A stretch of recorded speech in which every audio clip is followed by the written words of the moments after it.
The views and opinions of this podcast are solely our own, with no direct intention to offend or upset. Brilliant. Fucking brilliant.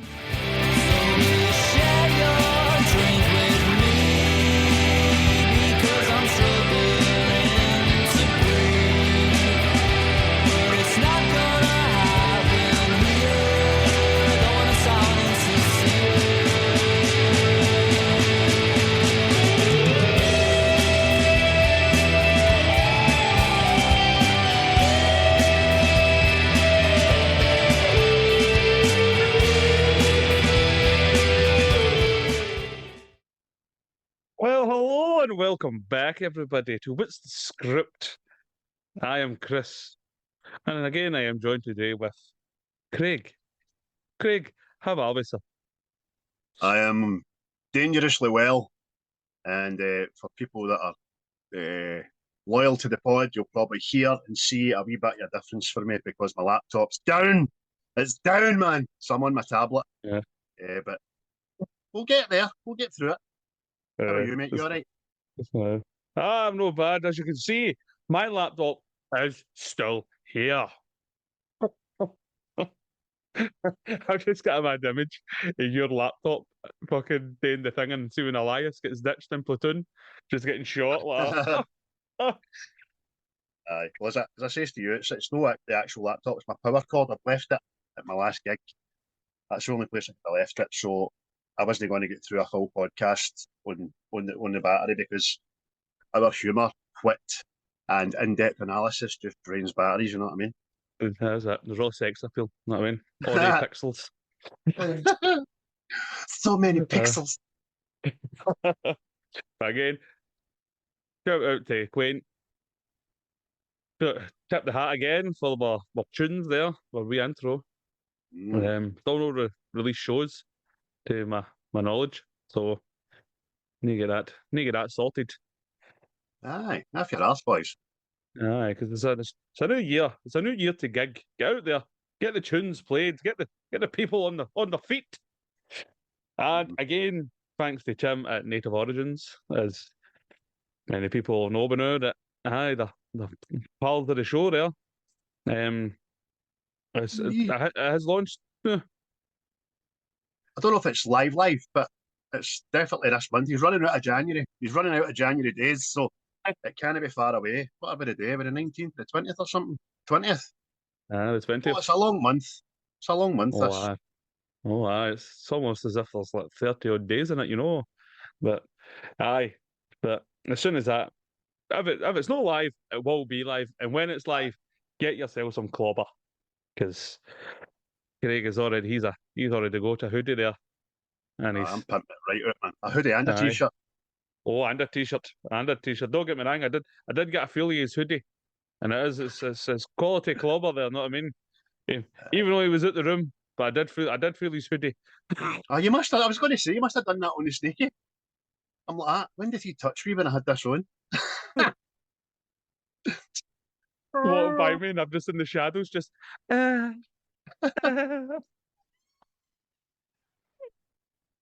But aye, and also for anybody that knows, and I'll be shout out for all the guys at it. Seismic. The last episode was Dread, I believe. Sure was. Yes, and I'm sure there's a dinosaur one on the horizon there. So Dread, not to be confused with Judge Dredd. So it's no the law. You know that one. It's the evaluate rookie. Yeah, it's the Carl man. Absolutely. Why have we not got another two sequels out of that, man? I don't know. I know. But get out there, give them a listen. Because they're good lads. They're good honest boys. Innocent men. They're just innocent men. But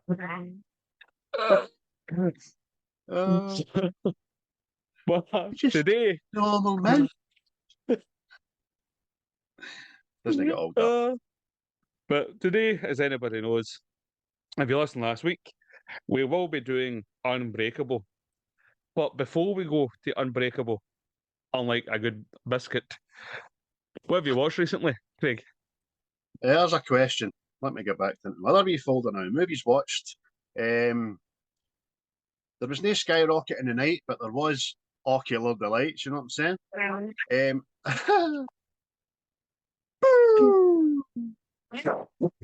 So, as I was saying on the socials and to yourself, I watched the full of the Skeleton Crew, and I tell you, man, I really enjoyed it. I thought it was great. Goonies, Star Wars, good part of Jude Law, and there was peril in it. People died in it, all that. So get on it, people. I really liked it. I'm saying I started American Primeval and I fell asleep halfway through the first episode, so that doesn't count. Slow Horses, I'm slowly getting into. Sonic 3, again. Unbreakable, of course. Night at Museum 1, 2, and 3, because they're absolutely smashing. I watched controversial, right? This is my controversial fucking opinion of the week. I again watched Blade Runner, the original. And I just don't get Furor about it. I just don't get it. Honestly, for its time and all that, visually smashing, cracking, but I don't know. I don't want to drop my scants and find my bed soaked for it. You know what I mean? I just don't. One of me and the boys' favourites, as always, we probably watch it once a week, every week. Coco, and I bought the Blu-ray and all. So there we go. The Wall. I'll let you know about that during the week. That was really good. That, by the way, that was anxiety ripped out its nut. That movie it really was. Yeah, it's a good film, that. John Cena takes a headshot, which is fucking smashing. I watched a British movie, like I don't know if it's class. It wouldn't really be classed as a horror. It's more a slasher thriller, I think, but called Mum and Dad. And I don't want to tell anybody anything else about it than just go and watch it. It's streaming somewhere. Mum and Dad. I think it's about 2017. It's fucking nuts. Batshit crazy. I watched a very old film, 1976's Murder by Death. Great cast in it. Slapstick comedy along the lines of like Cluedo meets Young Frankenstein. It's very Mel Brooks, even though it's no Mel Brooks. So that was good. I watched Robbie Williams' Better Man, and I thoroughly enjoyed it. I would probably say it does help if you like the guy, which I do. Really good film, good premises. You totally forget about the monkey thing after the opening act. You just don't see it. Do you know what I mean? It's a good story. And I don't know why, yesterday, while I was doing other things, I put on Henry Danger, the movie. And if you know, then it's a Nickelodeon series about these two superheroes, man. But they made a movie out of it, and it was all right. It was something for background. But I'll leave it there, mate, and we'll have more fucking delights next week. What about yourself? What did you watch? Well, aye, aye. I've watched plenty here. Aye, Well, aye. I started with the Devil's Own. Know what I mean? A wee shout to the Ra there. Know what I mean? It's a good film there. And I went back in time. I went back in time to when I was a small child, and I watched Romeo Must Die with Jet Li. Oh, Know what I Jesus. mean? And as much as I do like the kung fu things, there's defying physics in this film, is all I'll say. You know what I mean? But Aye. again, aye. He likes a roundhouse, that boy. Aye. Can stay in the air for about half an hour.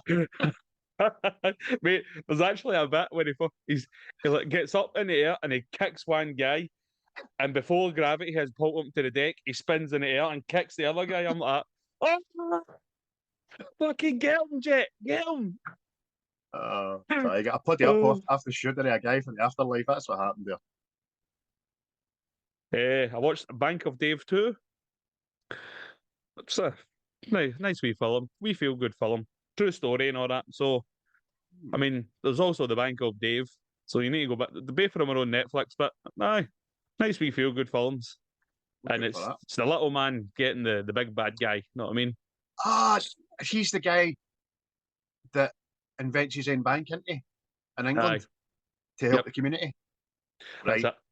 Yeah. I've seen him on the news, Good Morning and all that, getting interviewed. He's like the the guy that runs the coach on that holiday program used to be on, the wee gay guy. Coach trip. Aye, but go on that and watch that. I watched Fighting with My Family. That's a story about a lassie from England who ends up going to the WWE as a professional wrestler. Another Nice. good wee film. Aye. Mm.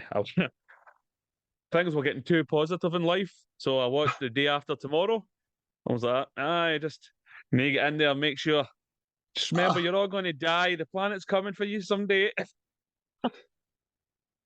Jake Gyllenhaal freezing in the water and all that. Then I went back and watched Bright. I didn't like it the first time, right? See, watching it again, I enjoyed it better. That's all I'll say. It's good. It was. I thought it was going to be made a name as well. What was that film that was at the 80s? James Caan, and it was like the aliens had come in and integrated with humans, and one was his partner. Aye. Alien Minds or Alien Nation or something like that. There's a couple of names. Right. I get their vibes off it, but I'll need to watch that again. Aye. I watched The Longest Yard because Adam Sandler is a G and he doesn't get enough love. And then finally, I watched The Men Who Stare at Goats, which I think is fucking fantastic. And I kill myself laughing every time I watch it. And that was inspired by the death of Stalin because I kind of think they're a bit similar.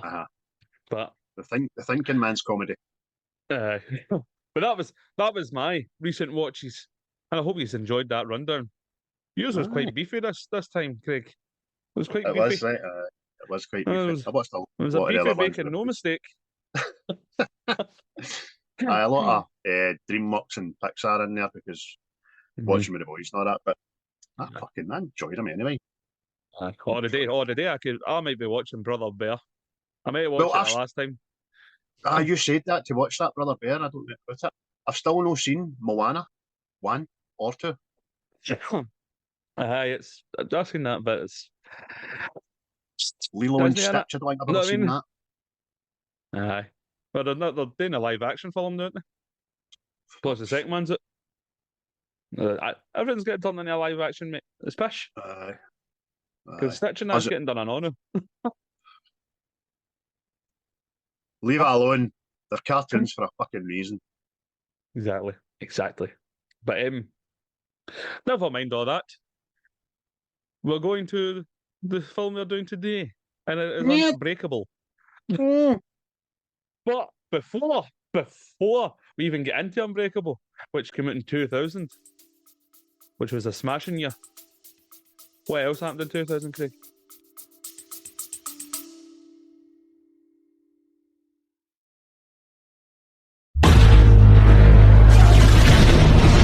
We're Seismic Cinema. I'm Colin. I've probably not seen it. Paul's watched it in the wrong order. And I'm James, and I've probably written an essay on it. And that's Seismic Cinema. We believe in the power of escapism. Oh, thank God for that. That'll do. A lot's happening, Foxy. Well, let's press my little button in the style of a tuner. Let's go back to the year. Back to the year. Back to the year of our film. Take it away, Sam. So, events of the year 2000, the big millennium switchover. And we were all shiting ourselves with a minute to 12 because we thought everything that was electrical was going to collapse. We thought planes were going to fall out of the sky, computers were going to turn off, and tin openers in your kitchen were going to start attacking the windows and all that stuff. We thought it was going to be pure mental, but nothing happened. So Judgment Day. We thought there was something mental going to happen because we were frightened into it. But it was a big hoo-ha for nothing. The only thing that did come up was a Millennium Dome. Hey, that was built in fucking London, and it's still there now. It's currently the biggest warehouse in Great Britain that gets pimped out for one thing every 5 years. The first woman reached the South Pole in the year 2000, which I found very surprising. Don't know her name. Well done, hen. Quality vagina. The International Space Station, that opened on November the 2nd. So there you go. If you never thought it was a space station, there is, and it's been up there for 24 years and 10 months. There you go. Tiger Woods won the Grand Slam as well, so he won all the golf. All the golf, mate. Oh, yeah. Hundreds of jackets. Oh, mate, I didn't even know there was other golfers bar Woods.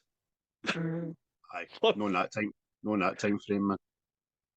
I mean, it might Everybody have been else just, Montgomery, you know what I mean?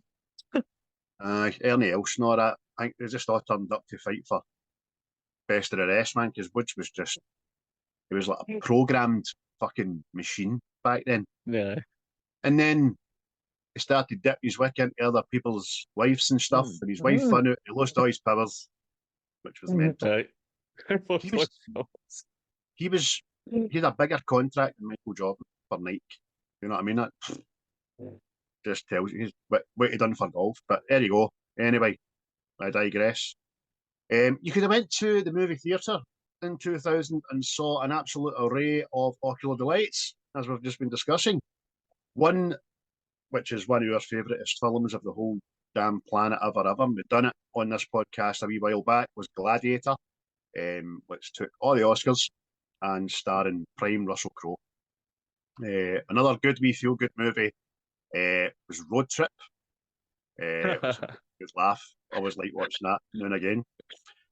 One of my favourites for back in the day that kind of pales into the ether that a lot of people don't remember was The Perfect Storm, starring George Clooney, which was a true story about a fishing village, storm hit, and a lot of people lost their life and all that. It's very sad, very macabre, but it's a good film. The first of a franchise scary movie that came out, take the piss out of Scream and all the other films. So 25 years ago, mate. Mate, that's so weird. We were talking about that last night, man. Fucking. But yeah. And it was actually worse. 2000, we were discussing before we started, what ages we were. I'd have been 8. I was watching Scary Movie when I was 8. Aye, that's bad parenting, that. That's good. Good parenting. Another one that was good, which I like, it comes on every now and again. The Sixth Day, starring Arnold Schwarzenegger, about cloning in the not so distant future and all that jazz. It's quite good. Gone in 60 Seconds, great wee movie. Nicolas Cage and Angelina Jolie, fucking even Vinnie Jones is in that. And another two, very quickly, Snatch, love it. Oh, and tremendous. I think that's on a couple of lists, that movie. And another one, shout out to the G, that is Adam Sandler, Little Nicky, which kind of took me aback that that's 25 years old, to be honest with you. Fucking so good, that film. That could be on a list. I like it. So you're coming out the pictures, you're like, it's opened in 2000, HMV, Virgin, Tower Records, Missing Records, all these record shops. Let's get into one of them. You could have got such singles as U2's Beautiful Day, Bon Jovi, It's My Life, the now resurgent NSYNC classic, which is made famous by the Deadpool guy. Another banger, Backstreet Boys, Shape of My Heart. Love it. One of Chris and I's favourites on all our playlists, Breathless by the Calls. Brilliant. A classic from back in the day, I know, 25 years. You just can't think about it. Stan by Eminem, featuring Dido. Darude, Sandstorm. And sake. I know, the absolutely fucking fantastic Go Let It Out by Oasis. I'm only 6 months away from seeing. Yes. Deaths, mate. Get your shroud out, put the veil out of your eyes. This first one will hit you right in the buzz. The man who played Obi-Wan Kenobi, Sir Alec Guinness, left us. Oh, fuck's sake. That's... Bye-bye then. There was no more... That's when he said, goodbye there. If you strike me down now, I'll become more powerful than you can possibly imagine. No, you won't, mate. No, you won't. The great late Walter Matthau He left as an awe. Mm. The wrestler, I never knew this, the wrestler, Yokozuna, he died 25 years ago. I didn't read into why or how, but I can only imagine it's something to do with the fucking size of the man. You know what I mean? Try to carry that frame a bit. One half of the fairy tale of New York got her head chopped half. Kirsty McCall, Aye. swimming with her daughter, and a motorboat came along, decapitated her. I'll tell you this. See that Christmas? This Christmas just went by there. I did not hear one person tell me that story. The old fables are dying. We need to protect this shit, folks. I know. The new breed are coming in, mate. They're not remembering it. Like you said last week, people are seeing the twist for the first time at the end of Sixth Sense and all that and going, oh, Aye. oh, my hair! Roasted beyond roastingness. You know what I mean? So as it's this new generation. Oh. And another quick 3 deaths. Jim Varney, who was Ernest Goes to Camp, Ernest Goes to fucking everywhere. He died 25 years ago. David Tomlinson died. And the late great Ian Jury, who liked to give us a wee chant. He died, I know. I never even knew he was fucking dead. There you go. So that's the year that was 2000. Hope you enjoyed that wee trip back down memory lane, folks. Right, the tunes were fucking smashing and the films were smashing. Aye. I mean, just you don't well, you don't know you're fucking born. Know what I mean? You don't know you're fucking born. No, I bet the price of a pint was fucking smashed, I know. Aye, fuck. That's what I said to you the other day, mate. I'm already talking like an old guy. Oh, I remember you could get on the bus for 50p, 50p, wherever you wanted to go there. Well, before we carry on, people, you think you're being old and moany.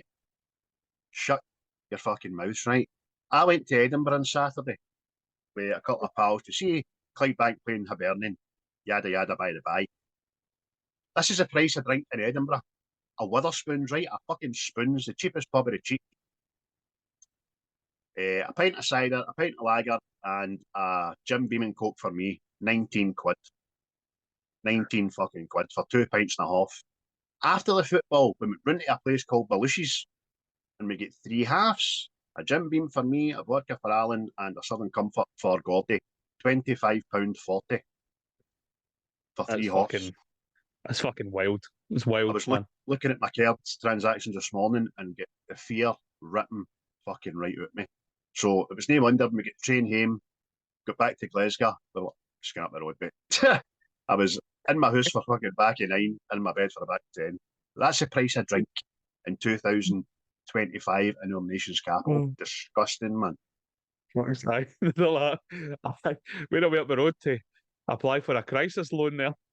Aye, I'm trying to see if my straw was made of gold or something. Know what I mean? It's ludicrous, mate. That's why I've got that fucking beer machine. Things are just getting out of hand. But I mean, now in my 30s, when I started drinking, pints were what, 280 or something. Now they're fucking you've been paying $4.50 for a fucking tenants. You're like, fuck off. But anyway, fuck off. Yo, jog on. But back on subject. 2000.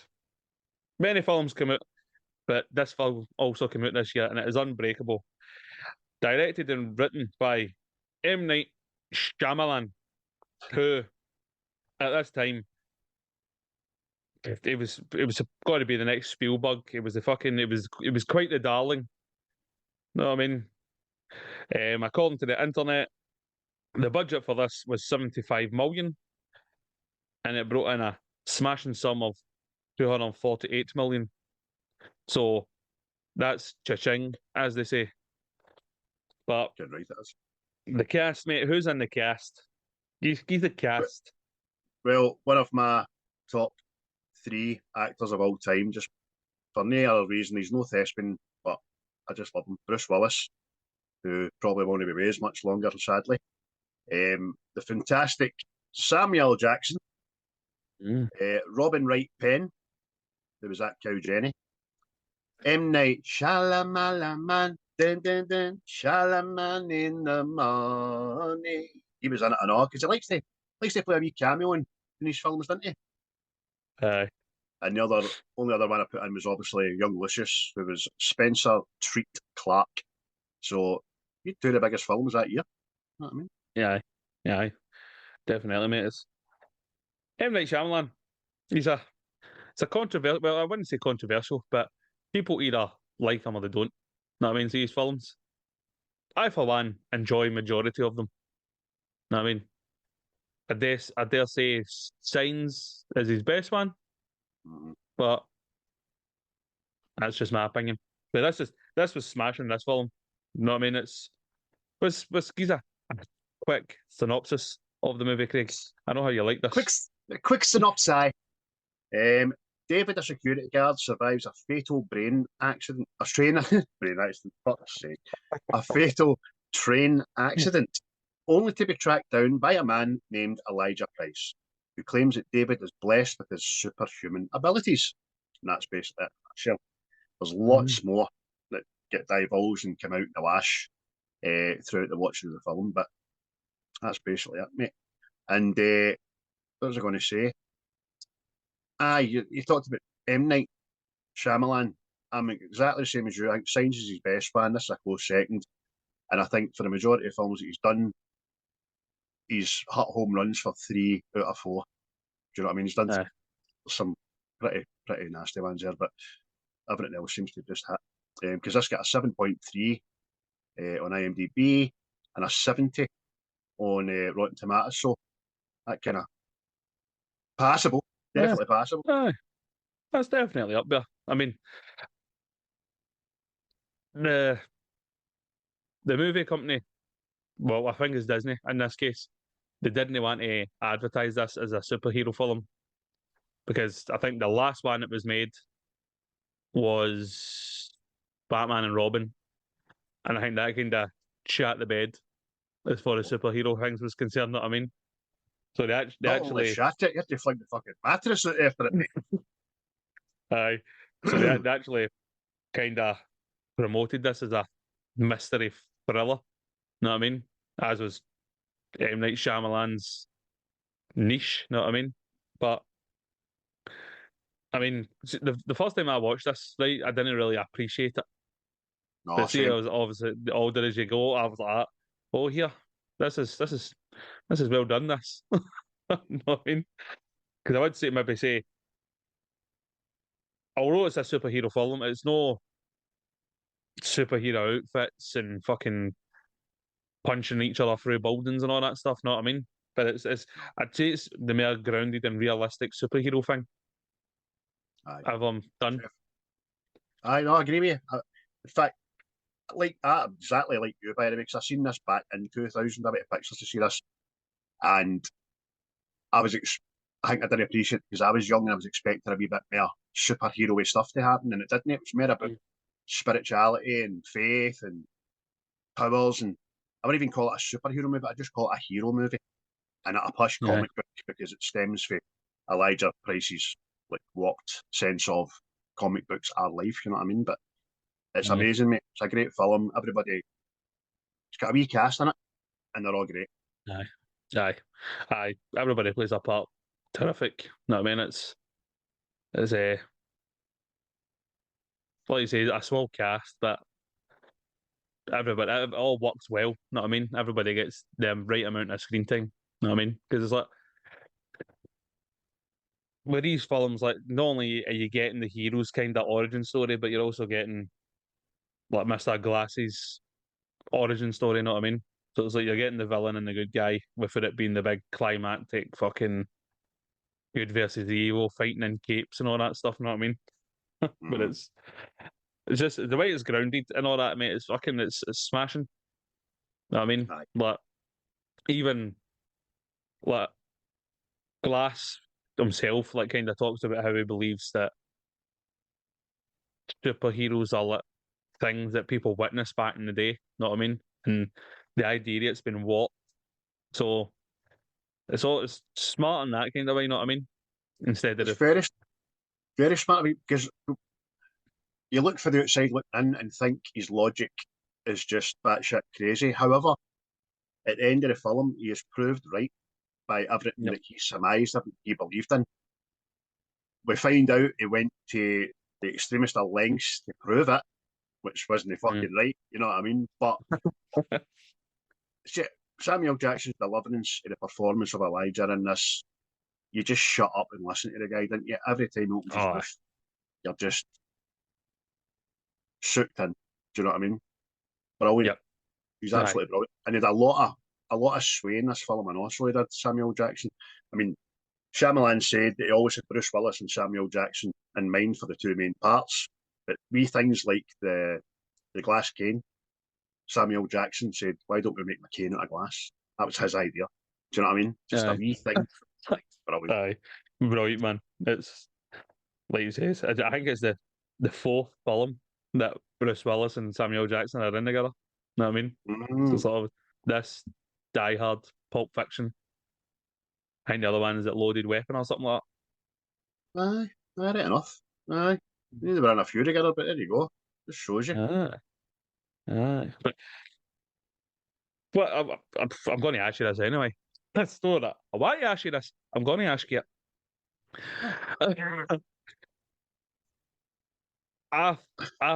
Do you think this?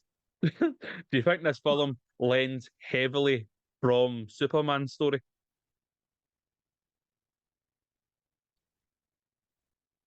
What do you mean by that? Tell me a wee bit more. What do you think? Well, the whole, well, obviously, Bruce Willis and that's David Dunn.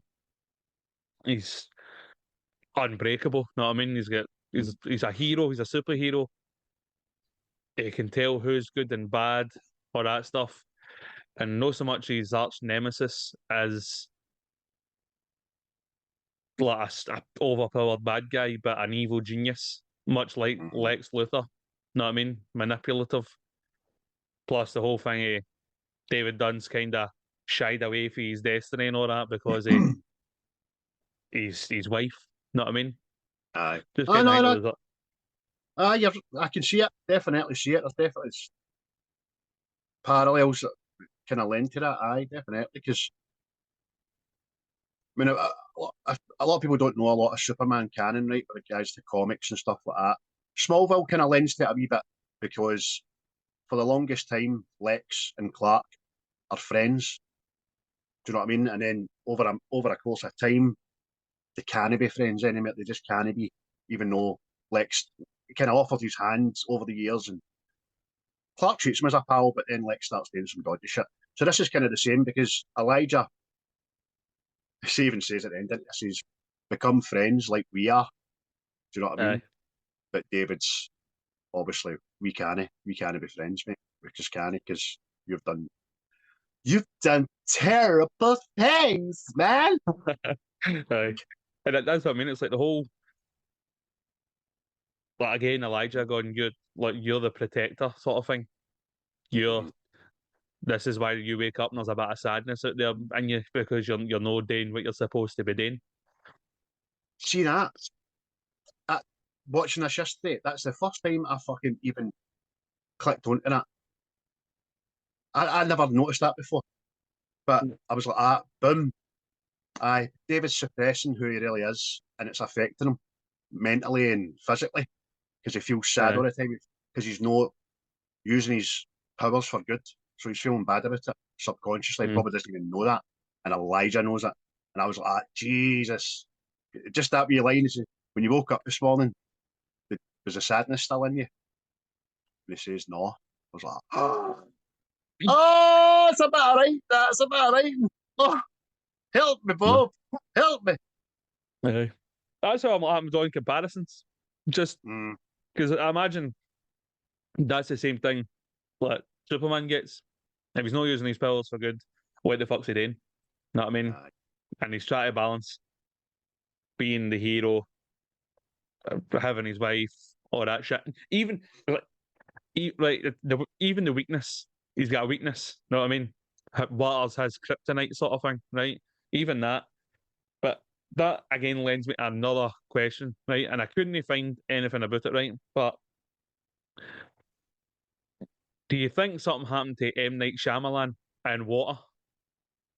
Because this water is the good guy's weakness, right? Mhm. And in Signs, the alien's weakness was water. So, Aye.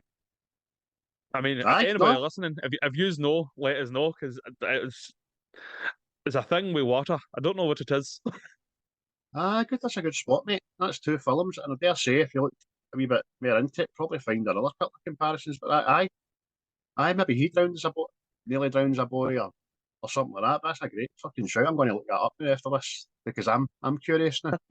There was nothing in the trivia, but I never delved too much into trivia Mm, with regards to that. But that's great.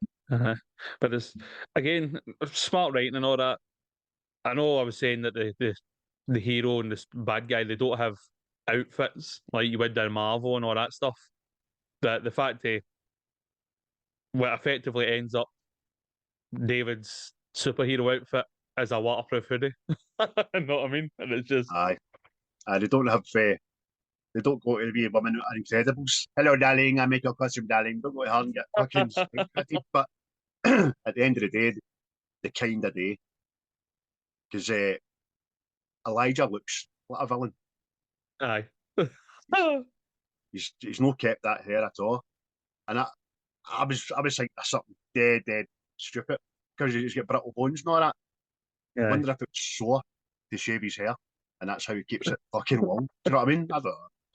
But he's got the cane, he ends up in the wheelchair, and he's got the kind of, it looks like leather, purple gear on, PVC stuff, Aye. and just very sinister and dark, which is another brilliant thing about this film, the way it's shot. Because it says here that the film was shot in a series of long, very long by Hollywood standards, tracking shots, often with stark shadows or unusual camera angles to mimic the storyline flow of a comic book. And that was perfect, man. Done so Aye. well. Aye, you can definitely see it. No, I mean, again, when I was watching it the other night, and I'm going, that's like fucking, it's just like, comic. You know what I mean? Fucking faraway shots, people talking. You know what I mean? It was brilliant, man. Brilliant. And Done on purpose, perspective obviously. ones as well. Perspective ones Aye. as well. Like when Joseph's lying upside down, watching the telly, and then it pans to the telly and it shows it upside down, which Mhm. happens before that with Elijah in the comic, which is upside down, and then it comes Aye. around all that. You're like, whoa, trippy shit, man. Aye. So fucking trip. But again, a lot of people have seen Split, right? So this is the first of a trilogy, but obviously a didn't know sign of the that, yeah. times. Now, M. Night Shyamalan, this film actually had the bigger budget than both Split and Glass, which is fucking mental. Isn't it? It really is. Because Know what I mean? I thought Bruce Willis and Samuel Jackson's wages would have fucking trebled in 20 years. Aye, But exactly. It's it was. I couldn't believe it last night when I fucking found it. I was like, really? Because I mean, don't get me wrong, fucking Glass wasn't really up to much. I'll need to watch it again, much Same. like this, to see the that. two of them. Aye, but that was just a bigger budget, fucking absolute madness. Whereas And it it's just shows you the trust in M. Night Shyamalan has Aye. definitely devalued. I would probably suggest a nod that maybe Bruce Willis and Samuel Jackson gave them his word back in the day, and they respect the guy that much that of course I'll do it, of course I'll come back on board. Just give £25 a day now, and but it's actually M. Night Shyamalan's favourite movie he's ever done, and it's also one of Quentin Tarantino's favourite ever films. Aye. Did you know last fucking, is it 17 films or something done in the last fucking 15 years or something? Aye, this was one of them. I was like, oh, right. Oh, mate, it's mate. Even there's visual stuff in it. I know that you're like the fucking, like, see, every time there's a bad person or somebody's done something bad, they're in a bright colour. Know what I mean? And it's like things like you just don't even kind of realise. Like fucking. So that when David has a vision, they spawn it. That's it. No, I mean, you're just going, Because like even there's a couple of scenes when he's standing at the baseball park, and he's just standing there, and everybody's kind of wearing green. And again, smart how it's done because they're all waiting to see their team. They would all be going to wear their colours, know what I mean? And then this guy bumps into him in bright blue, and you go, "Here, you cheeky bastard." That's not what I mean. Aye. And then the big protagonist at the end, fucking orange jumpsuit, know what I mean? Aye. The It's, brightest Janny in the planet. aye. Like, but even Hingley, and also even like Glass, Mhm, is on screen. There's always like the purple. Like even mhm. see when he's not wearing purple when he's doing the physio stuff, and he's sitting in the chair. Know how the day the shot for above the Aye. the carpet designs purple. You know what I mean? You're going, oh, that's fucking crafty. That. Aye. But aye. And he's still doing in the comic book shop when the guy's trying to push him out and he's fucking into the because he's in a malaise, you know what I mean? Aye. But then when he gets the comic, how much for this one? It brightens up again because I'm back. You know what I mean? I know who this is now. It's fucking, Aye. Again, just visually fucking wee things to go, oh yeah, aye. Because it that is an lends to origin movie. David's mood and all, doesn't it? Aye. The Aye. film's shot how David's feeling because you see the sense of normality as well in this movie because he's got a fractured marriage. Him and his wife are estranged. They stay in the same house, but he's on the train in the first place to try and move out of the city and look for a new job. And obviously that happens what happens, but she just doesn't know what he's gave up to be with her in the first place and all that kind of stuff, which we'll get to, I suppose. Aye. M. Night Shyamalan came up with this idea only like a year before he filmed it, while he was filming Sixth Sense. You know what I mean? How do you think of something else when you're so immersed in directing a classic? Aye. It's again, tip my hat to the man. Tip my hat. Peak his powers. Aye.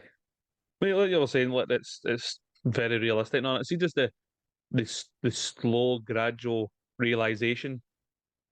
Like is all us as the audience. You know what I mean? You get a sense that David already kind of knows or believes anyway. But see, just the gradual reveal to us that he's actually this fucking person. It's smashing. It's like the Superman. It's like the Spider-Man film, but stretched out and more realistic detail. Know what I mean? Aye, definitely. Because you realise, good bit into the film, that he does know there's something there, but he's not willing to fucking go with it. And I suppose, well, I'll get to a favourite scene of mine, which is the realisation where he accepts it and blah blah, which I'll say earlier. It's just so good. Like you say, it's a journey, man. Another wee good bit of trivia, which is quite funny, and this happens a lot in Samuel Jackson films, right? Charlene Woodward, who plays Elijah's mother, is actually 5 years younger than Samuel Jackson. Right. Fucking. It's probably Happens a lot. That happens a lot. Well, he is a fair age as there, Samuel. Know what I mean? But since I've already mentioned favourite scenes, fire away, mate. Give some of them. Go right in the kisser. Pow. Right. By the way, there's loads in this. Absolutely Oh, loads. There's more than I thought I would put down, but the one I just was going to mention there was it's towards the end of the movie. David has just done a heroic act and he's sitting at the breakfast table. Audrey's making breakfast and Joseph comes in. And Joseph just looked at the table and then the newspaper gets slid right into his view. And it's like hooded hero saves family, parents dead. Do you know what I mean? And Joseph just looks up at his dad and the two of them are, well, Bruce Willis is nearly greeting. Joseph has got tears in his eyes. He just says, it was me and shh, know what I mean? They're like, yeah! My dad! That's my dad, man! I get a tingle talking about that because it's just Joseph's view and the paper just getting slid into it, man. It's fucking... it's like hope getting slid into his life, innit? Aye. Just it's pure air in the lung stuff, man. It's he's here, he's going to do it, he's embracing his powers, because it must be 20, 30 years that he's denied himself. Aye. All you were needing was da-na-na-na. And there is a wee uplifting score in this, by the way, which is pretty decent, which I really Right. like. Yeah. He's one of yours, mate. Oh, I'll say it's when David's aware. See when he walks by the guy in the line, and there's just like a sense he goes, "That guy's not right," sort of thing. Know what I mean? He just that the first time, and I was like, how does he fucking how does he know? And it was like again, it was like a gradual reveal powers that he's got. Know what I mean? Can tell who's good, who's bad, whatever, and eventually that is shown. Know what I mean? When Glasgow's chasing the guy, and you see, and Aye, you're going, "Oh, yeah, that's well done." That. aye. Because he ends up making himself wheelchair bound just to prove that he was right. He's lying there all fucking shattered and broken, and he just sees the gun dangling at him, man. Like, Aye. fucking hell, man.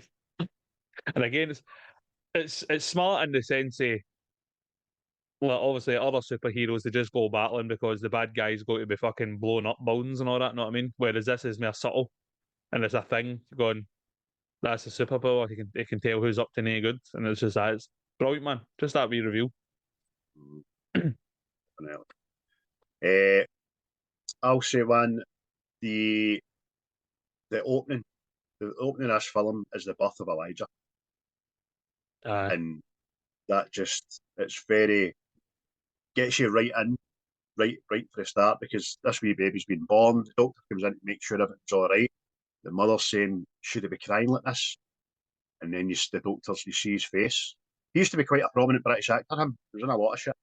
His name escapes me, but he just says, "Look, who did you drop this baby?" The wee white one was like, "Talk to, fuck you." No, I did not drop the baby. But his arms and legs are broken. He broke his arms and legs being born. They're like, holy shit, man. Fuck's this. Aye, You know that's a bit dark. That. Very dark, but powerful opening to a movie, man. I tell you that. Oh, aye, definitely. One for me, and I think it's more the dialogue a doctor says, but it's David finding out he's the sole survivor of the train crash. Know what I mean? There you've got me fucking a brain accident. Know what I mean? I'm having a brain fart. But it's just the way it's shot, because you're seeing obviously another survivor on a table breathing. Know what I mean? Fucking you're going, what's on here? And then By you the just see way, today years old, noticing that for the first time on this movie. Aye. Do you know what I mean? Because Aye. obviously they're working on the other survivor while he's getting told. And you're right, mate. And again, the doctor says, because in about a few minutes' time, you're going to be, because he knows he's dying. Aye. I'm like, oh, Jesus. Know what I mean? And it's just you see the bit of blood coming through the bed sheet. Know what I mean? And you're going, oh, it's fucking. I think it's just brilliant. He's sitting there going, "What's going on?" When you're sitting confused yourself, what has went on? Know what I mean? Aye. It's brilliant, man. Aye. And just after it, he's got to walk through all the victims' families. And I felt fucking uncomfortable watching him doing that, because he's walking out there, the only survivor. They all know he's the only survivor. And then Joseph runs up to him, gives him a big hug. And you almost get that feeling that David feels guilty about showing emotion to be alive. Aye. And then obviously Audrey kind of gives him a wee hug. And you're like, oh, they're not right. They too. See, right after it, like he survived this train crash. There's so many fucking people dead and all that, and he goes and chaps because obviously they must be sleeping in different rooms, and he goes and chaps the her door, and she effectively goes like that. Have you found a house in New York? You're prickly. They're going, hold on now. No, Hold on, Jenny. Jenny. Show a wee bit of fucking humanity. I know. Fucking pure Jenny, man. No, I didn't get the job, Jenny. It's Fucking brilliant, obviously man. it's very, very touchy, very fractured, but I'm not saying she wishes the guy did, but she almost seems as if she doesn't know how to react to him surviving this fucking crash, you know what I mean? Aye, aye, I think she's obviously grateful and glad, but she just doesn't want to embrace him in front of other people the way he did. aye, aye. Another one for myself, mate, is the weightlifting scene. Ah, bastard. You. Well, you tell us, mate. No. Announced it. You tell us. On you go, I've got mail, don't worry. Well, again, just the subtleness of showing how strong David is and all. Know what I mean? Just staying the weights. Because look, I don't know where Joseph gets this thing for.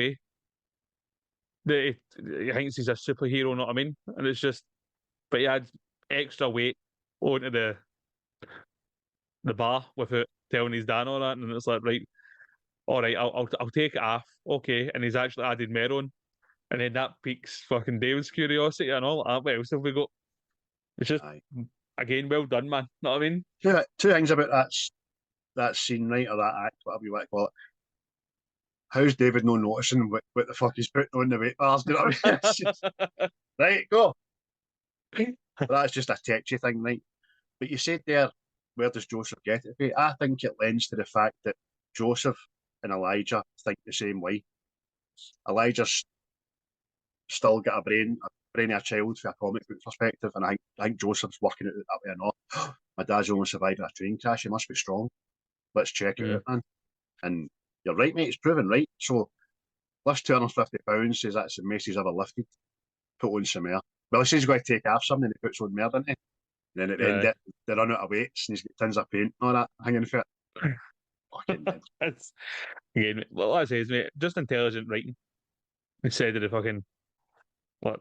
No, that Marvel things haven't done stuff right, but no, I mean, you can't effectively lift a motor and you go, "Oh, that guy's strong." Know what I mean? It's just the subtleness of it. But what's your other favourite scenes, mate? Since I hoovered that one right off you. Right off me. Took it right off my tablet. Took it right off the glass mirror. Coming in there with your half a straw. A wee thing that's quite poignant in the whole movie is when he goes to the school and his old teacher that he doesn't recognise reminds him that she was the one that fished him out the swimming pool in the school as a wee boy and he nearly drowned, and he was in because he's obviously just forgot about that, or it was such a traumatic event, because he says later that he was in the hospital for over a week with pneumonia, didn't he?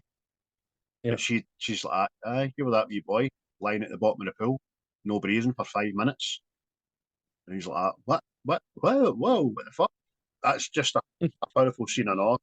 Bruce Willis, he's a very facial actor, man, and just that, he looks shocked and surprised, and I thought it's obviously a lens to the story, because he then realises he should have been dead with that as well, but he does have a weakness, which makes your heart drop when he gets pushed out that window and falls on top of the canopy on the fucking swim pool. Like, oh, no!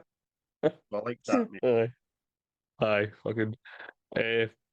I'll just one more for me is when David and Elijah are sitting talking, and Elijah gives his theory across that he thinks heroes are a thing that was experienced by people in the past. Know what I mean? And it's just been bastardized the way fucking the money making machine. Know what I mean? Watch Incredibles, people. Because it just seems it's like a serious thing, and it's like the first thing you're kind of getting. Like there's world building behind this sort of thing. Know what I mean? Like adding law to something, and I think it's just well done. Know what I mean? You're right. I'm totally right, mate. The last one for me, even though there is loads more, we'll probably talk about it. We do some dialogue and stuff.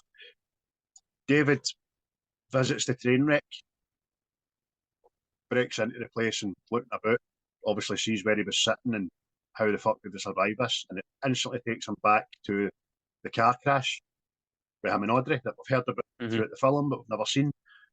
And then it shows you just how he rescues Audrey Audrey for the car wreck, and he has to use inhumane strength to rip the door off the car. And then, obviously, a car's appearing, he's got Audrey, she goes out of consciousness, and he's obviously made that decision there and then that, fuck, I need to hide these powers, I need to say I'm injured, I can't play football anymore. Do you know what I mean? It's a big deal in the film, man. Big deal in the story. Aye. Definitely, mate. I think it's like the final piece in it. It's the one that Davey goes, I am fucking the man. Mm-hmm. Let me ask you a question, right? This is the final scene's great, right? I think you both agree that, where Elijah eventually says to David, this is where I shake your hand. So, two things there. He's saying, you're right, we can be friends. And two, I know when you touch me, you're going to see everything. Aye. Aye, it's mic drop. You know what I mean? It's again, as anybody will know, mate, I like my villains, and it is well done. You know what I mean? Because I was thinking, like, M. Night Shyamalan films, there's always got a twist in it. There's always a fucking thing, right? And I remember watching it again, I went, what's the twist in this again? I was sitting there going, fuck is it? And then sure enough, then it was, and I went, oh, yeah, bastard, you. Do you think Elijah's mother knows what her son is? No. No. I think she thinks he's like a broken man. Know what I mean? See when she says that thing, there was a couple of times where I think it broke his spirit. Know what I mean? Broke him as a person. And I think when she says that, there was a couple of times I thought it broke his spirit sort of thing. So I think she thinks that he's came through the other end of it and he's done well for himself. Know what I mean? He's found like a purpose sort of thing. But well, does she? You're probably right. It's It's just the sinister side of me is like when David follows him into his office before the reveal. And like, it's a pure open plan, no door to it, open office with all the shit on the walls. How she no seen that? But no, you're probably right, mate. So after he takes his hands, David realises, what have you done, Elijah? Blah, blah, blah. And that's when he says, you know what the scary... Well, this is one of my favourite lines, right? Right into it. Do you know what one of the scariest things is? To not know your place in this world, to not know why you're here. That's just an awful feeling. Matt Davis just like, what? You fucking mad bastard. It's very Batman Joker, that bit, isn't it? No, I mean, he's like, what, my purpose is to fucking do bad things. He's absolving himself because that's his purpose. You're like, fuck me, man. How many hundreds of people died in your pursuit to find the hero who is now going to be your nemesis? Do you know what I mean? I mean, see that in itself, mate. That's again brilliant. I was like, I kind of get fucking goosebumps when that bit was said. Like, I've been actively causing incidents and accidents and all that just to find you because he's got so much belief that he's brittle and he breaks easy, that there's going to be the exact opposite of me. There's going to be somebody superhuman, strong, and I'm going to my way to find one of these. You know what I mean? And you're just going, that's very evil. I like you. Aye, evil. Genius, just like you said. You're a bastard, but you're a thinking man's bastard. I like it. Aye. I mean, mine's pure what? But you've mentioned lines, mate. Mm-hmm. I've only wrote two, and the two of them are like kind of dialogue. So I'll let you fire in with some lines, mate. No, on you go, because if they're dialogue, then oh well. Chances are. The first one is for the doctor telling David he survived the crash, right? And it's like, and to answer your question, there are two reasons why I'm looking at you like this. One, because it seems in a few minutes you will officially be the only survivor of this train wreck. And two, because you didn't break one bone, you don't have a scratch on you. And I was like, that's oh, the hair's just went. That's something else. It's just fucking. Aye. We said it, didn't we? We're at a stage of as a movie watcher watching this film saying, what the fuck is going on? Elijah can't cough without breaking his chest, and this guy's getting rattled about a train wreck and not got a scratch on him. Jesus, what's going on, man? Aye, powerful. Aye, superb, man. And the other man is for Elijah, right? This is a lengthy beast. That's why I only wrote down two of them. Oh, that then. I've studied the form of comics intimately. I've spent a third of my life in a hospital bed with nothing else to do but read. I believe comics are our last link to an ancient way of passing on history. The Egyptians drew on walls. Countries all over the world pass on the knowledge through pictorial forms. I believe comics are a form of history and that someone somewhere felt it or experienced. Then, of course, those experiences and that history got chewed up in the commercial machine, got jazzed up, made tintillating cartoons for the sale rack. This city has seen its share of disasters. I watched the aftermath of that plane crash. I watched the carnage of the hotel fire. I watched the news waiting to hear a very specific combination of words, but they never came. Then one day I saw a news story about a train accident. I heard them. There is a sole survivor, and he is miraculously unharmed. I was like, I like you, Elijah. Yeah. You're a leery little cunt, Elijah, but I got no time for grasses. Feed them to the pigs, Harold. Oh, that's a great bit of dialogue, mate. You read it out well as well, and it kind of answers every question to the moviegoer from Elijah's point of view, what he's done in a nutshell, and how long he's been doing it for as well. So, Yep. And it's as shocking as it is brilliant, a piece of dialogue, actually. Aye. It's like I said, mate, it was very, it like draws you in and you're like, oh yeah, what fucking, you're kind of getting the base behind this guy, you know what I mean? And I think it's just fucking well done, man. And I was like, yes, I will make sure people hear that. Well done, mate. That was a cracker. There's other bits of dialogue for myself. One of them lends to a good scene, actually, which we never went over. But Joseph is so convinced that his dad's a superhero that he pulls a gun on his dad in the kitchen, doesn't he? But obviously, David's still not convinced. He's put the gun down, don't shoot me, don't shoot me. And then he just says to him, friends listen to each other and they don't shoot each other, do they, Audrey? And Audrey's like, I no shooting friends, Joseph. And he puts the gun down.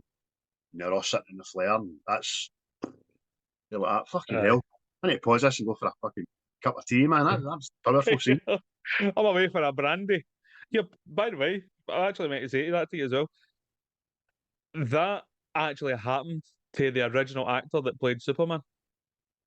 That's right. A young boy, turns up Paul on the set. Aye. Hollywood in it, that film. With Ben Affleck. I've not seen Aye. it, but I've seen the scene you're talking about. Aye. Yep.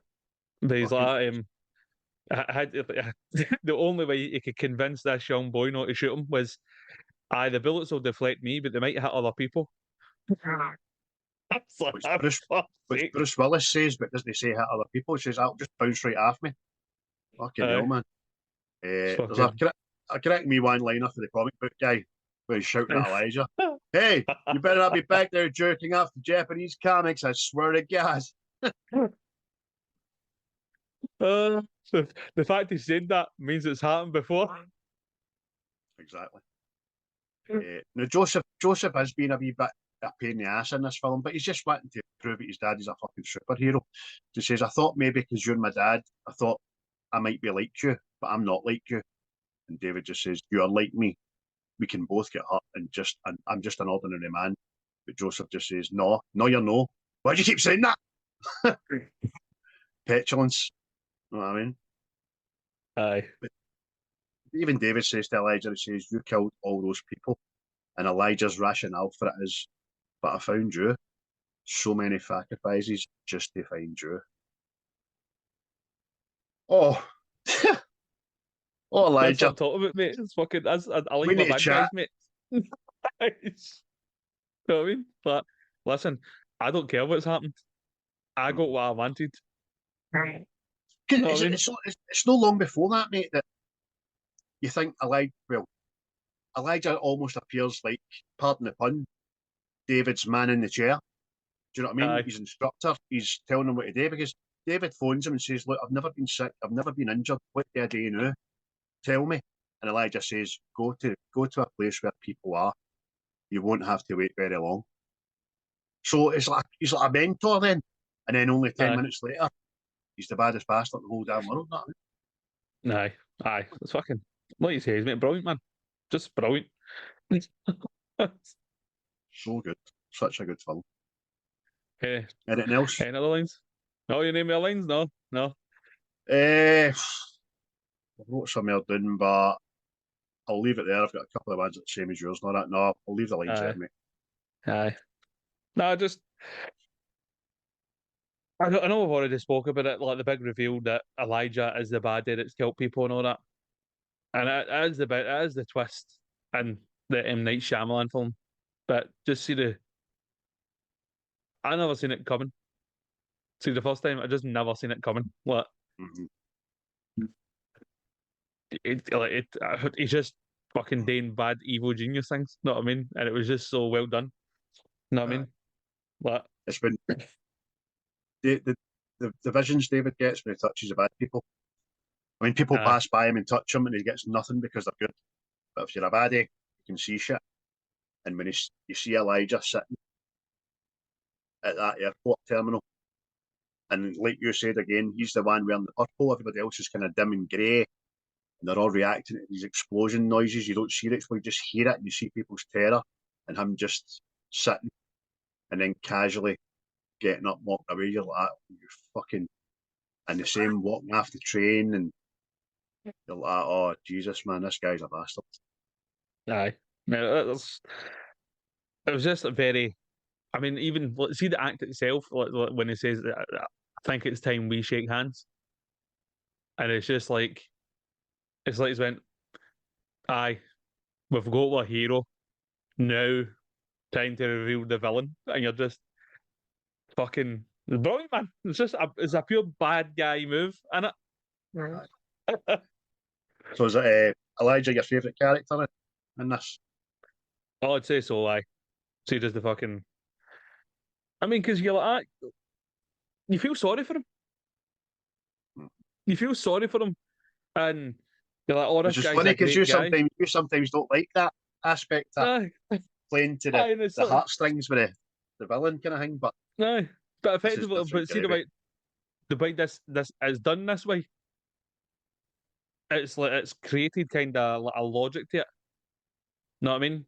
Like he was. Oh, you bastard! But I fucking understand what you're doing, or day, you cunt. Know what I mean? It's not like he was like, "Oh, I was bullied. I'm bullied. I'm just going to do bad things because I was bullied." He's reading comics, and obviously his mind's getting fucking warped. But well, Steve, I'm easy to break. There's got to like the smart way. There's got to be somebody that doesn't break. Know what I mean? And then just the way his mind's went, like fuck it, I'm going to do these things to find this other person because it's like that. His brain won't allow him. It's not the fact that he went, I'm just going to start doing bad things to get back at the world. He's doing it to just. There's going to be a reason for why I'm the way I'm, and it's just it's brilliant, man. I am killing people, but there's an end game to it. I'm doing it for a reason. It's a scientific, logical thing. I'm not just randomly killing. Like you said, I'm not wanting people to die because I was bullied at school. I want to prove myself right, and I want to find my exact opposite. Just like Paula Abdul said, opposites, man. Opposites attracting, 2 step forwards, 2 step back. But he's great. You're right. I think he delivers probably the better performance in this because he is.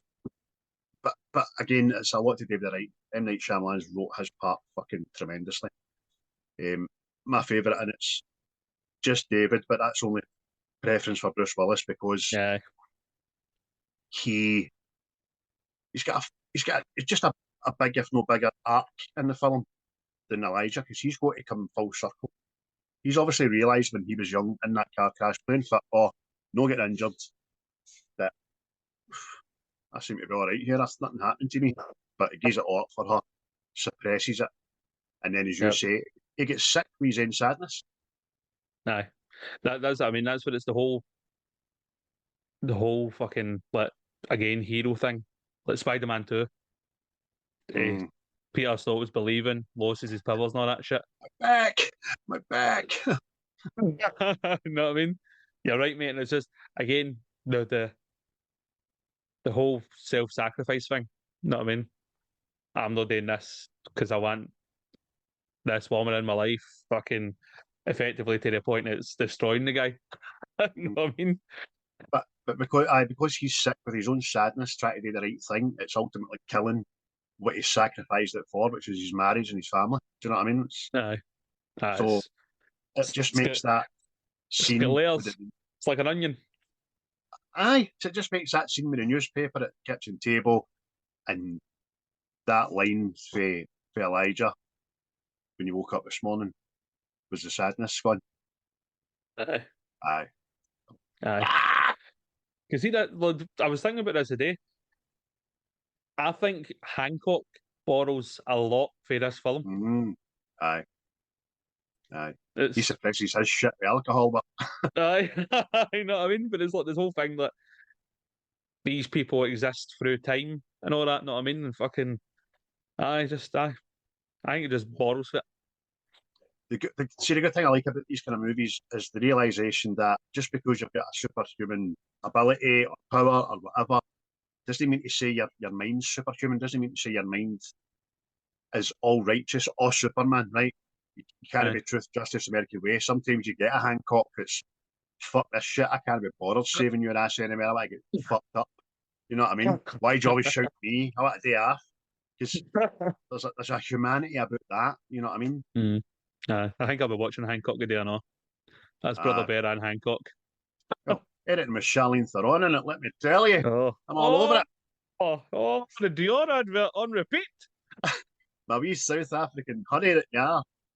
Even in what we talked about a couple weeks ago, the Alien Prometheus store, she's in that for a short period. She's getting rattled off Big Idris. And I might watch 2 years old. I'll see. You've got me swimming now with ideas to watch movies, but wait to see what I pick a few shortly before we decide. Oh, this is it. But aye, that was Unbreakable, folks. I mean, I'm giving it, well, on my IMDb, I've gave it a 7, but I'm giving it an 8. I'm giving it an 8 because it's definitely well up in my estimations.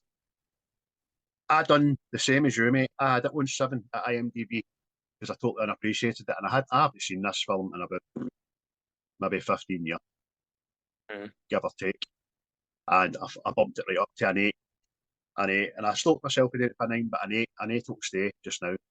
Great film. I would strongly urge everybody to get a watch.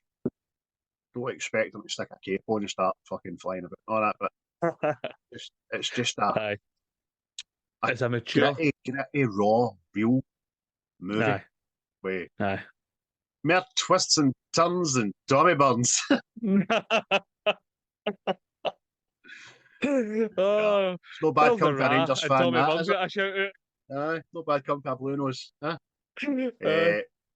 So 8 for me, mate, which is healthy. Aye. So there you go. 2 8s. There you go.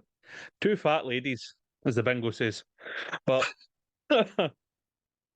aye. Well, we do movie bingo before we say our thanks to folks. Yes. So it's me picking from your plethora of a list. Yes. Extensive. Now, looking at my notes here, I see that Unbreakable won 2 out of the 16 awards it was nominated for. So I will go for. I'll try number 2 first, or is that away? 2's away. What about 16? 16 is there. 16 is there. You see the size of that chicken? Well,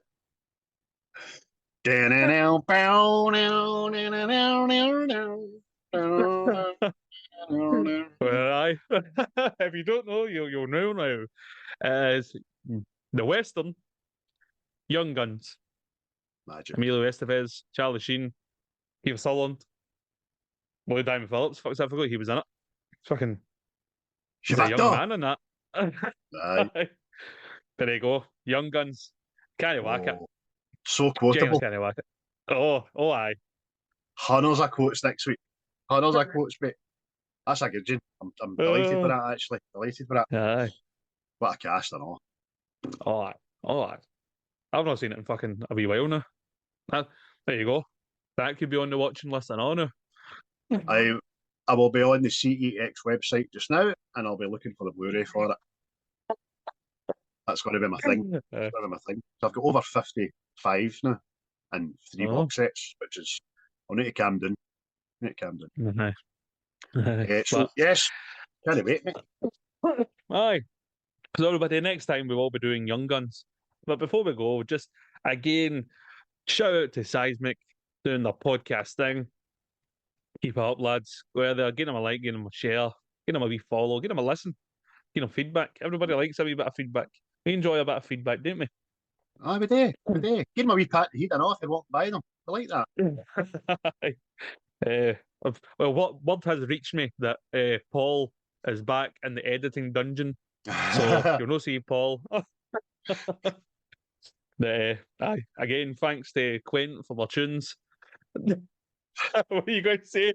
Well, just the editing dungeon, which instantly made me think of that wee guy in the film they've no long done, Dread. The wee guy that's hooked up to the computers with his eyes and all that stuff. That's Paul. Oh, slave to the system. Brilliant, man. And again, shout out to Native Origins. If it's not out there now, it will be very, very soon. Aye, But it's the guy, imminent. the guy's primed. He's ready to go. The sleeves are knitted on. Everything's comfy. Know what I mean? Just it's ready to go, and you be ready to buy it. Know what I mean? It's nice gear, top quality. That's top quality. And can I just give a special shout out mention to the 450 Facebook group members? Thank you so much, everyone, and your interaction as well is it makes it all worthwhile. It really does. Plus, after next week's podcast, we will have a pick of one of your films, which I'm looking forward to because they're all good. And also the 332 YouTube subscribers that we've got now. Thank you very much. Keep watching, keep sharing, keep listening, keep liking. Just send it out into the ether and let people make their minds up with us. Like Mace, who says you go into this time that we're living? Live, laugh, and love.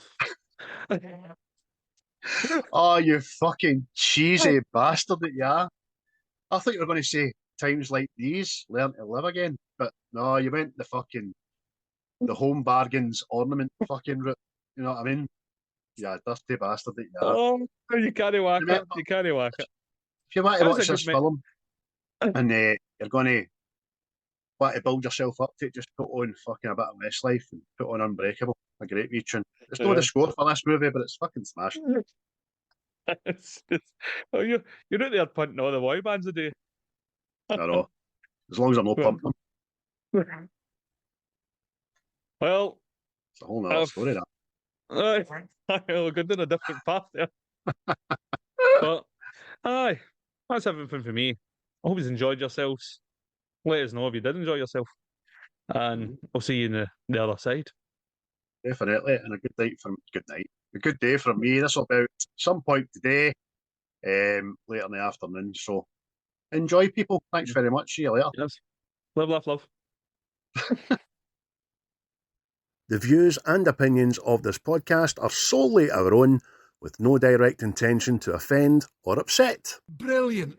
Fucking brilliant.